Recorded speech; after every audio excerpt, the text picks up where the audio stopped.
One phrase which I've heard repeated a couple of more than a few times here this evening today has been building at population scale, for population scale. What exactly, how should one think about that? I mean, I think you've used that as well. Well, when you say population scale is how do you build digital infrastructure for 1.4 billion people? That's what population scale means. Now, how do you do that, right? You have to do things so that you have the distribution infrastructure to reach everybody.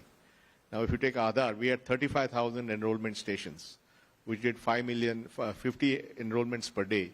So across the ecosystem of enrollment stations, we had 1.5 million enrollments a day, the largest thing, which is why we could get to 1 billion people in 7 years. So that's about population scale. Similarly, anything about UPI, how do you get to, today we have 350 million people who are paying with UPI, but tomorrow with natural Indian language capability, with voice recognition, with feature phone, with UPI Lite, suddenly you will go to 400-500 million people using it. So everything, and I think also credit to the mobile industry. I think our mobile industry has always shown that if you really produce a very cheap network, whether it's voice initially or now for data, 700 million people are going to use it to see. So you can, population scale simply means something that the entire population can get access to. So architecturally, it has to be at scale. It has to be very low cost. It has to be very low transaction amounts because people can't afford big amounts. It has to be sachet sized. And it has to be done interoperably so everybody can participate. Do we, will it happen in small increments, this takeoff, or will we have a 2016 type moment, which you described earlier here, in your opinion?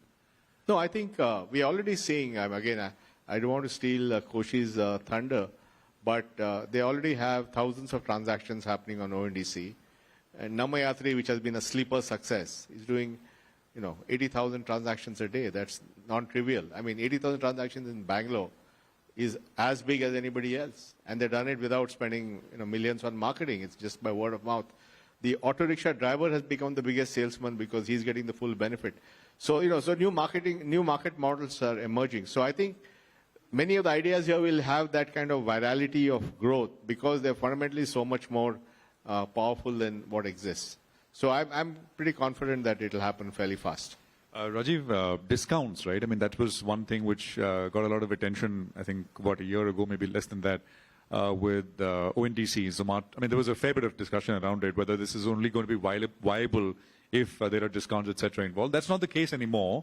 But just incentivizing both buyers and sellers on the network, what are the ways and how do you guys think about it? I have a very founder view to it. In Urban Ladder, when we started Urban Ladder, 11 years back, we said absolutely no discounts, right? And the brand was built on getting the right customer into the platform and buying the furniture, right?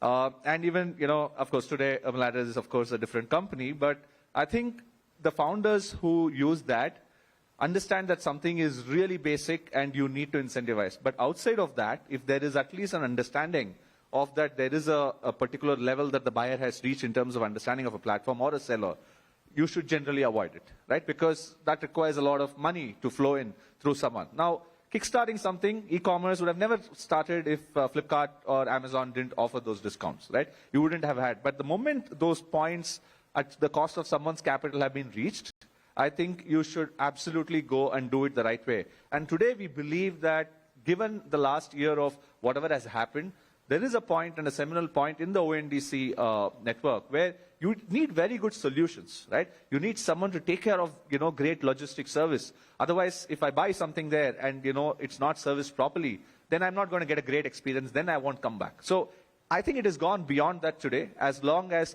I'm getting the product I want, getting the service I want, able to understand whom to buy from, those basic 101 buyer experiences, and the same for the seller, right? For me to put there, manage inventory, get right visibility. If I'm able to do all of that, people will come across different categories, not just food and grocery, which are here and now, which is how things usually start.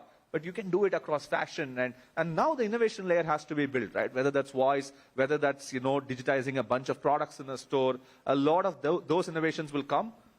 I do believe that there is a huge potential for it to take off without having to do all of what e-commerce had to do when it started.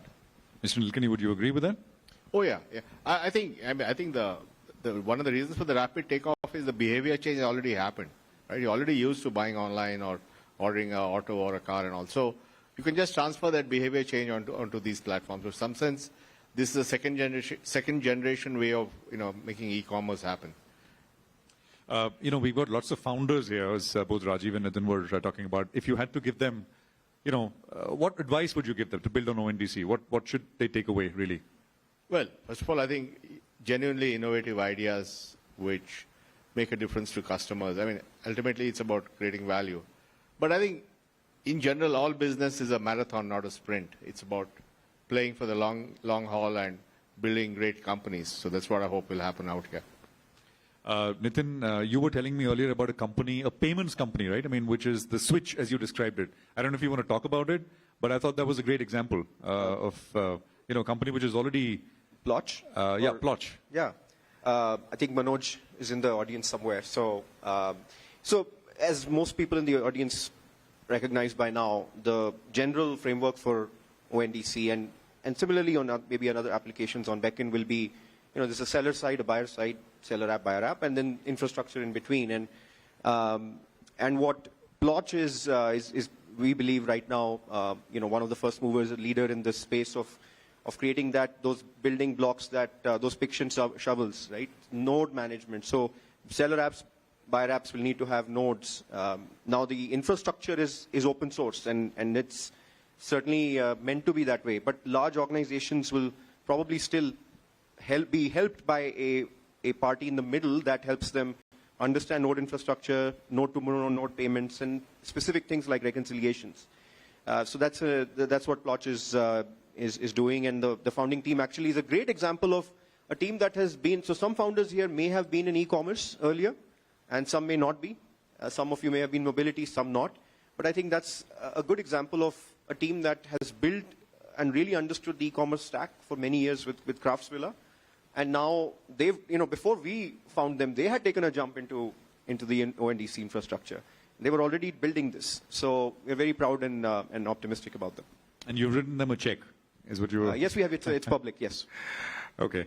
Mr. Nilekani, when 10, 15 years back, people used to say when there was a new thing which came to India, we used to say, or rather something was started here, we would hear, well, it's never been done anywhere else in the world. I don't think anyone says that now with everything that we've done here with all the digital public infrastructure.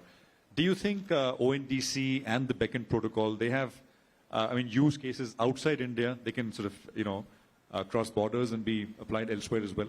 I think so. I think in some sense, if you look at all the DPIs we have built, the one which is probably the most portable across the world is actually Beckon and ONDC, because one, it's really a market thing. It doesn't require government.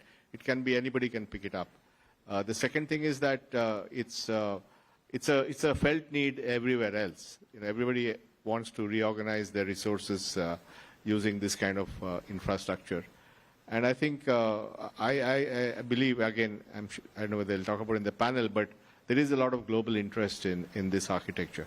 But just to take a slightly longer view, one statistic I heard, I think you've also mentioned in your speeches and talks elsewhere, is that digital e-com penetration is only about 4-5%. I think you put that up on the slide as well. Well, that's a McKinsey statistic. Yeah. So is that, do you think the ONDC will accelerate that in a very fast way? Yeah. See, look at it. What are the various things, right? One is mobility is coming. They've just launched. Again, if I mention something, I'm told that's not public news, so I have to keep my mouth shut. But anyway, they've launched in multiple cities, so mobility is happening. Food is happening in a big way. Goods are happening. Hyperlocal is happening. Where Paytm is there, PIN code is there. So I think you're seeing more and more people willing to bet on this. And then, of course, all the startups that Antler supports. It's just a matter of time. Well, I think on that a very optimistic note, we'll leave it there. Let's hope that ONDC can do to commerce what UPI did to payments. I think your words, not mine. Thank you very much, Mr. Nilekani. Appreciate you joining in. Nitin and Rajiv, appreciate your time as well. Thanks very much.